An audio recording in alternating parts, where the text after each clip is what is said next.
Hello and welcome to IGNOU BAPSH, where I will be covering BPSC 105.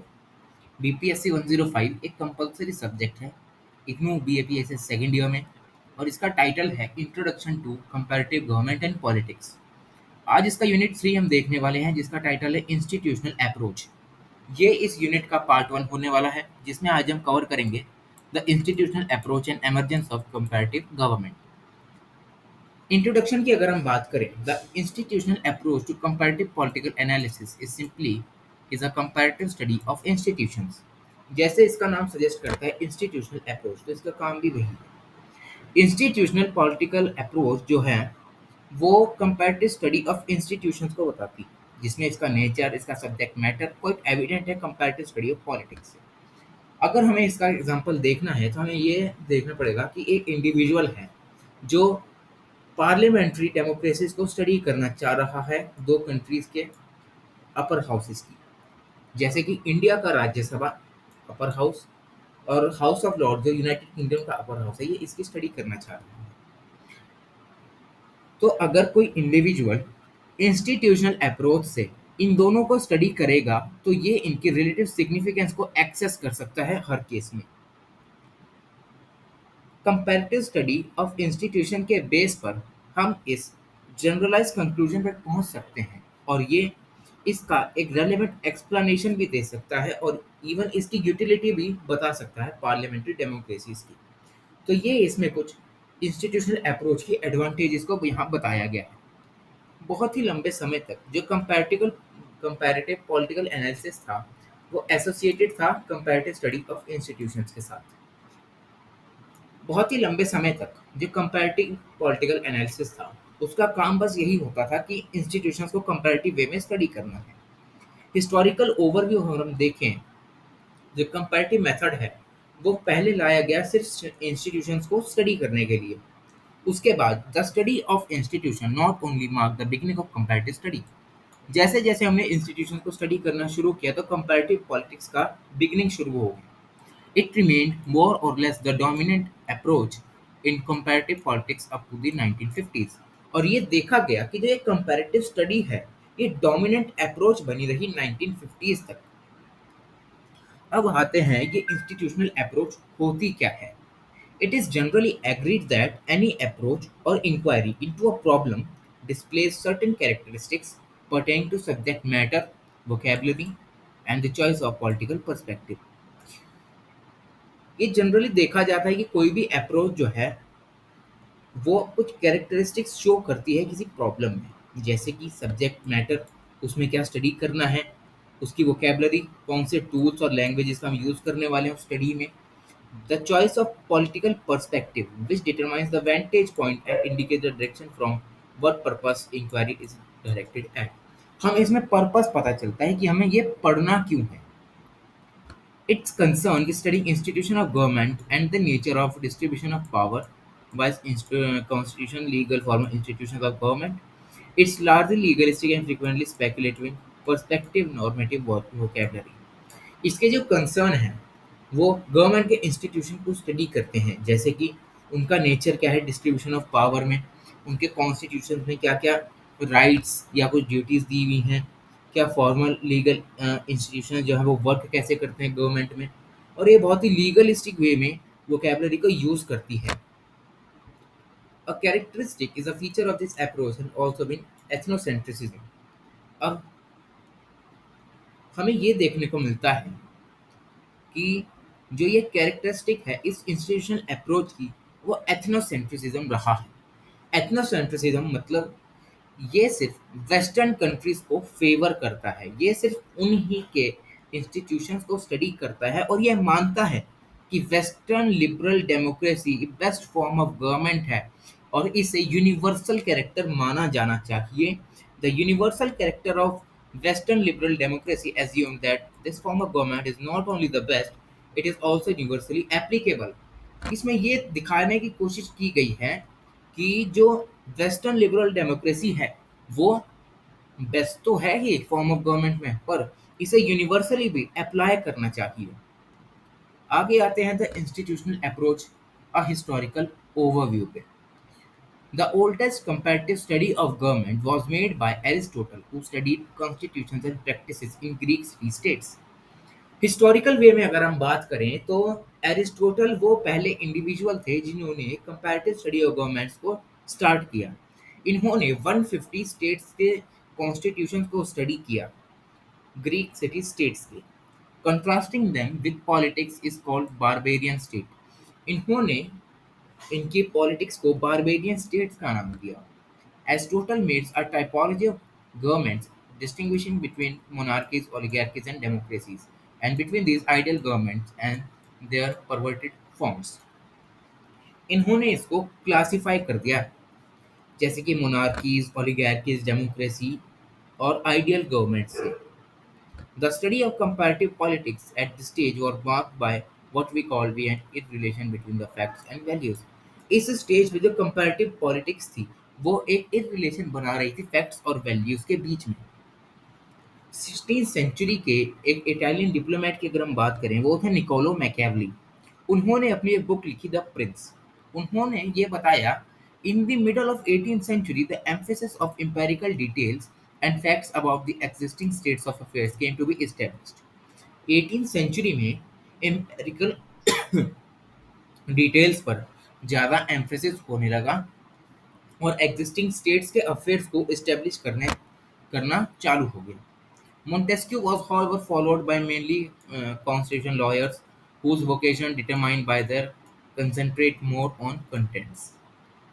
That is the theoretical framework of government rather than how this framework uphold in practice. Montesquieu जो थे वो constitution lawyers को follow करते थे, जिनका profession ही यही होता था कि कंटेंट पर ज़्यादा कंसंट्रेशन हो, जो कि थियोरेटिकल फ्रेमवर्क ऑफ गवर्नमेंट को स्टडी करते थे, ना कि जो फ्रेमवर्क है गवर्नमेंट का वो प्रैक्टिस कैसे करते कि इनको स्टडी नहीं करते थे, बस उनके फ्रेमवर्क को स्टडी करते थे। It was, however, Bryson Lowell and Ostrowski who, in the last quarter of 19th century, made important contribution to the comparative study of institutions by implication of evolution of comparative government as a distinct branch of study. Bryce Lowell और Ostrogorski जो थे उन्होंने आखिरी quarter जो था 19th century का उसमें बहुत ज़्यादा इम्पोर्टेंट कॉन्ट्रीब्यूशंस किए कंपैरेटिव स्टडी ऑफ इंस्टीट्यूशंस के और उसके इम्प्लीकेशन में। इन्होंने इसे comparative government as a distinct branch of study भी मान लिया। आगे आता है the institutional approach and the emergence of comparative government. Bryce Lowell और ऑस्ट्रोंकी जो थे वो वर्क कर रहे थे लेट 19th सेंचुरी में, और अर्ली 20th सेंचुरी में उन्होंने रेडिकली चेंज कर दिया इंस्टीट्यूशनल अप्रोच के कंटेंट्स को, जो कि उनके नेचर और स्कोप को कंपैरेटिव पॉलिटिक्स से अलग बना रही थी। इन मॉडर्न डेमोक्रेसीज ये एक वर्क है ब्राइस का जो कि फोकस करता है theory of democracy and examine the working of legislatures in their decline. ये स्टडी करता है कि जो एग्जिस्टिंग लेजिस्लेचर्स हैं वर्क के, वो वर्क कैसे करते हैं और उनका डिक्लाइन कैसे हो रहा है। लॉवेल्स का वर्क था governments and parties in continental Europe and public opinion and popular government, where he undertakes separate study of Germany, France and Switzerland. लॉवल ने एक वर्क लिखा जो कि है government and parties in continental Europe and public opinion and popular government. इन्होंने इसमें separate study की France, Germany और स्विट्जरलैंड की। इन्होंने कंपैरेटिव स्टडी ऑफ रेफरेंडम्स किया जो कि इक्वली इम्पॉर्टेंट थे इन सबको स्टडी करने के लिए। ऑस्ट्रोंस्की जो थे उन्होंने स्टडी किया democracy and organisation of political parties, जिसमें उनका एम था कि हाइपोथेसिस को टेस्ट किया जाए और डेमोक्रेटिक ऑर्गार्कियल कैरेक्टर को पॉलिटिकल पार्टीज में वहां पर वर्क में लाया जा सके। आगे आता है theory of practice of governments. Bryce और लॉवेल एम्फेसाइज करते थे एग्जिस्टिंग स्टडीज जिसमें जो पार्शियल और कंप्लीट होती थी। A more comprehensive study of government should, according to them, is including the working of legal constitutional frameworks of government. उनका ये मानना था कि जो एग्जिस्टिंग स्टडीज हैं कंपैरेटिव स्टडी ऑफ इंस्टीट्यूशंस की वो पार्शियल हैं और इनकम्प्लीट हैं। उन्होंने बहुत ज़्यादा कॉम्प्रिहेंसिव स्टडी की गवर्नमेंट्स की। उनके अकॉर्डिंग जो वर्किंग होनी चाहिए लीगल कॉन्स्टिट्यूशन फ्रेमवर्क गवर्नमेंट की वो भी इंक्लूड होनी चाहिए इंस्टीट्यूशंस की कंपैरेटिव स्टडी में। Such a study they stressed on requiring not a study of theoretical basis or a context of government, but also an equal emphasis on the practices of government.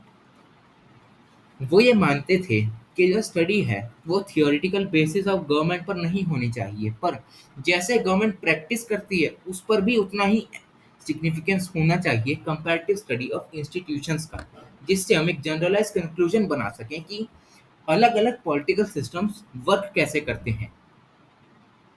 आगे आता है focus on facts.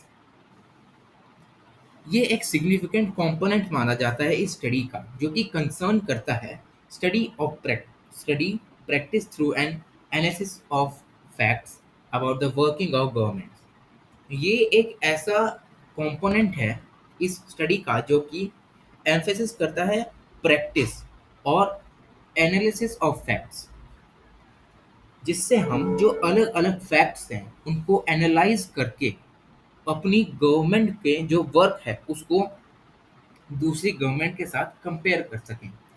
To study practice one needs to discover and collect even mass facts. Bryce was empathetic in his advocacy to base one's analysis on facts, without which, he said, data is a mere speculation. Facts, facts, facts. When facts have been supplied, each of us tries to reason with them. Bryce का ये कहना था कि जो facts हैं वो एक speculation माना जाता है डेटा का। जब तक फैक्ट्स सप्लाई होंगे तब तक जो लोग हैं वो उसके रीजंस ढूंढेंगे कि फैक्ट आया कहाँ से। एक मेजर डिफिकल्टी ये थी उस टाइम पर कि जो फैक्ट थे ना वो गवर्नमेंट के प्रैक्टिसेस को रिवील नहीं करते थे। वहाँ की जो गवर्नमेंट थी इन्हें रिवील नहीं करती थी वो कैसे वर्क करती हैं, उसकी प्रैक्टिसेस क्या क्या है। इसका मेन फोकस ही यही था कि फैक्ट्स को कलेक्ट किया जाए और एक कंपैरिजन शो किया जाए दूसरी गवर्नमेंट के साथ। आगे आता है technique. The search for facts also led to Bryce and Lowell towards the use of quantitative indicators based on realization that in the study of government, qualitative and quantitative types of evidence have to be balanced. Bryce और Lovell facts की study करते करते quantitative indicators को use करने लगे और उनके realisation पर उन्होंने ये पाया कि जो गवर्नमेंट की स्टडी है उसमें क्वालिटेटिव और क्वांटिटेटिव टाइप्स ऑफ एविडेंस को बैलेंस करके रखना चाहिए। Bryce and lover felt that conclusion could be formed only if they were based on a wide range of facts as much as possible. Bryce और Lovell ये मानते थे कि conclusion तब तक इनकम्प्लीट है जब तक उसमें बहुत सारे फैक्ट्स ना हों, क्योंकि फैक्ट्स के बेस पर ही जो पॉपुलेशन है वो इनको कंपेयर कर पाएगी। At the time had institutions of a constitutional or near constitutional character, therefore attempted to focus their study on governments of Europe. इन्होंने यूरोप की गवर्नमेंट्स को स्टडी करना कंटिन्यू रखा। It has, however, with Ostronski's work that comparative political analysis began to focus on studying specific institutions on a comparative basis.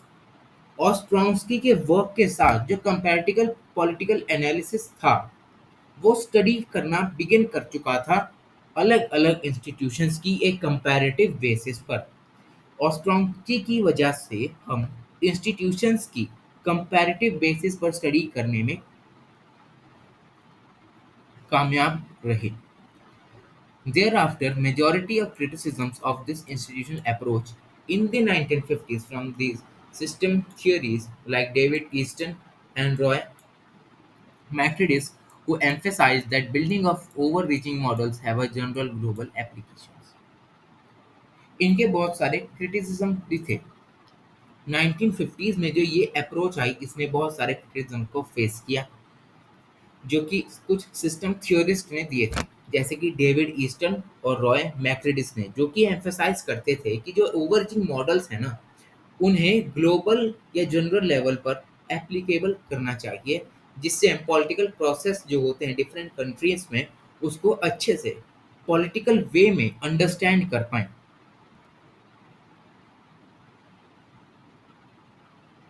तो ये था इसका part one. Next video आपको कल मिल जाएगी। Thank you so much.